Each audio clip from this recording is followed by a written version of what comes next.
Jill Abramson, who is the former executive editor of the New York Times, wrote an article about Hillary Clinton, and it's embarrassing.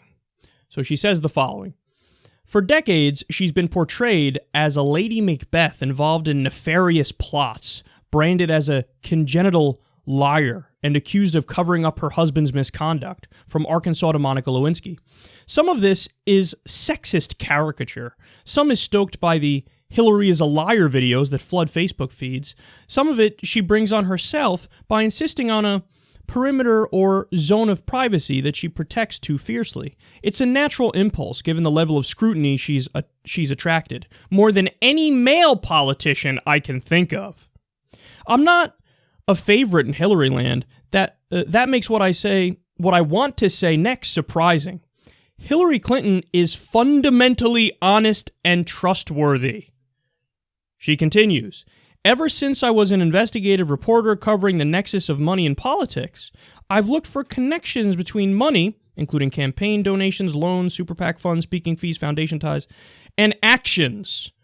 I'm on the lookout for lies, scrutinizing statements candidates make in the heat of an election. It was colossally stupid to take those hefty speaking fees, but not corrupt.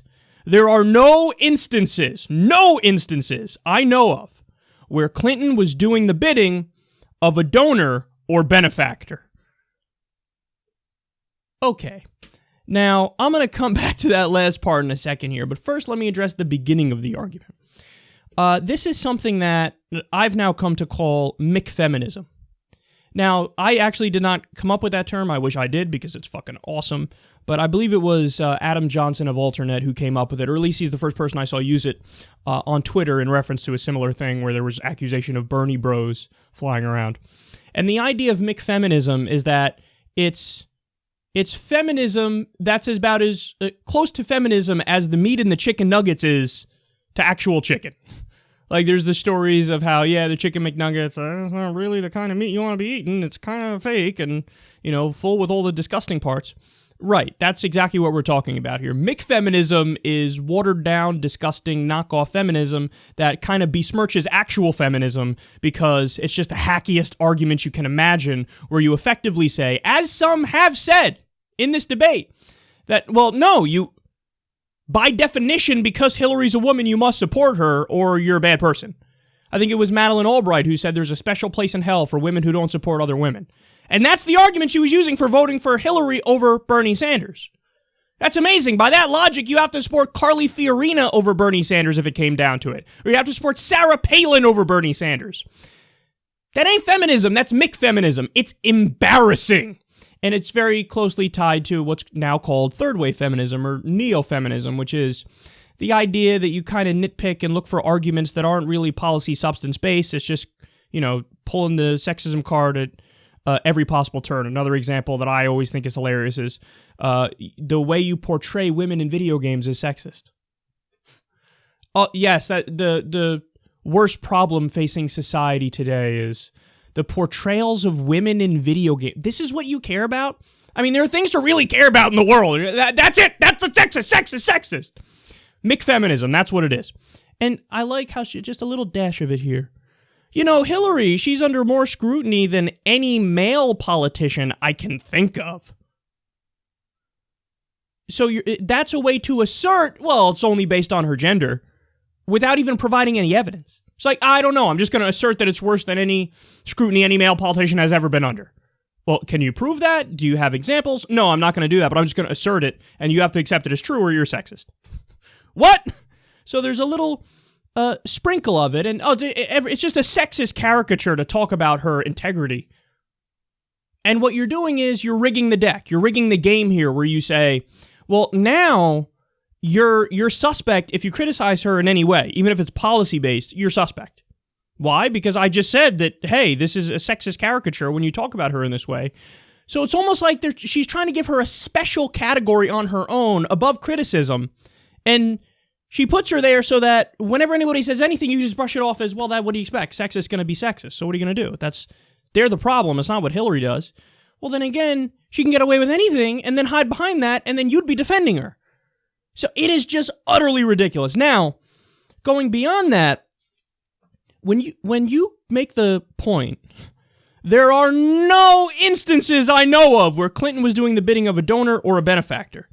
And she says, I'm really interested in money and politics, and I try to follow it, but hey, I looked, I can't find anything. There's no other way to break this down other than to say, you're either stupid or you're a liar. Because you say you looked for it, and I'm going to take you at your word. I looked for it, I couldn't find it. Whoa, look at that. I tried, but there's nothing there. There's no evidence. Look away, look away, look away. Okay, so either you're terrible at looking for it, which means you suck at your job, which means you never should have been the executive editor at the New York Times, or you're just lying. You see it and you're like, I'm going to cover up because I like her and she's my candidate, so I'm just going to cover up for her. So, let's dig in here. Examples of Hillary Clinton doing the bidding of donors. Numero uno.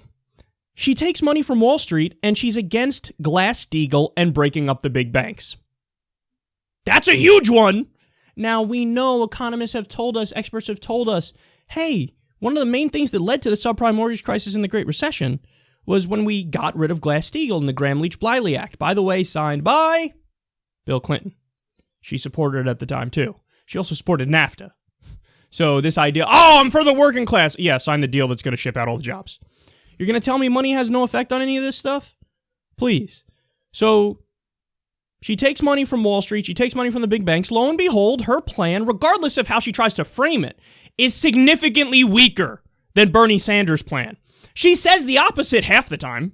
Half the time she's like, no, it is more pragmatic and it is more what we can do. Then the other half the time she's like, I go further than him. But then when you actually read her plan, you go, oh, this is nowhere near as far as Bernie Sanders. He wants to break them up today. And he also wants to bring back Glass-Steagall today. She's against that. She's against that. Okay, one example. Second one. The Clinton Foundation took money from Saudi Arabia. What happened directly after that? She turned around as Secretary of State and she approved a weapons deal for them. So no approval, no approval, no approval. Oh, you just gave some money to the Clinton Foundation?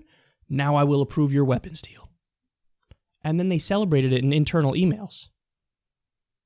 They said it's a nice Christmas gift to give weapons to this Salafi terror state, which turned around and bombed the shit out of Yemen and killed massive numbers of civilians. More, Hillary Clinton, in emails, pitched the Iraq war, I kid you not, as, quote, a business opportunity for U.S. corporations. Tell me again how money doesn't affect her? Under what conceivable scenario would any rational human being say that, unless there's an incentive structure in the system which pushes her to say stuff like that? Hey, this is a business opportunity. Is it illegal war with the wrong country where we're killing civilians? A business opportunity for U.S. corporations. I wonder if she says that because those corporations gave her money, so she has to look out for them. Hard one. More. She opposed, and this is coming directly from Elizabeth Warren. So please, give me more. She must be sexist when she said this.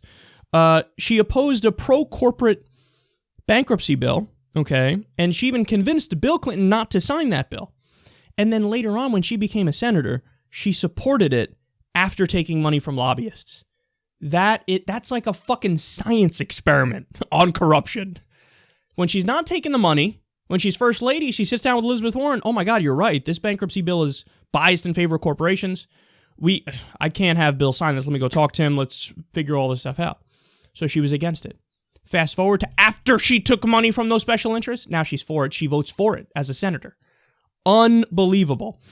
She was also in favor of a single-payer healthcare system, and now she opposes it after taking millions from the health industry. Okay? And finally, let me just leave you with this amazing fact. When you take into account the money that Bill raised when he was running for president, the money that she's raised in her presidential runs, the money that they've raised for their respective super PACs, the money that they've taken through the Clinton Foundation, and the money that they've taken in personal speaking fees from big corporations. How much have they done in fundraising over the course of their careers, the Clinton family? $3 billion.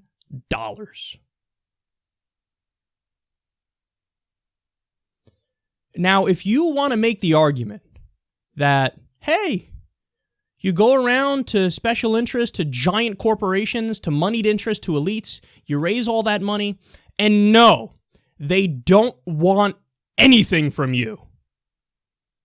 I'm going to need you to take a hike, because that is a preposterous position. And again, you're either unbelievably ignorant, or you're stupid, or you're lying. Those are the only possible options. So your argument just bit off more than it can chew. It's a ridiculous argument. Even somebody who's not as well versed in politics can look at that and go, that seems a little off. You really said there are no instances I know of where Clinton was doing the bidding of a donor or benefactor. And you expect people to take you seriously. You should have no future in anything involving the news industry because you've proven you can't do your job.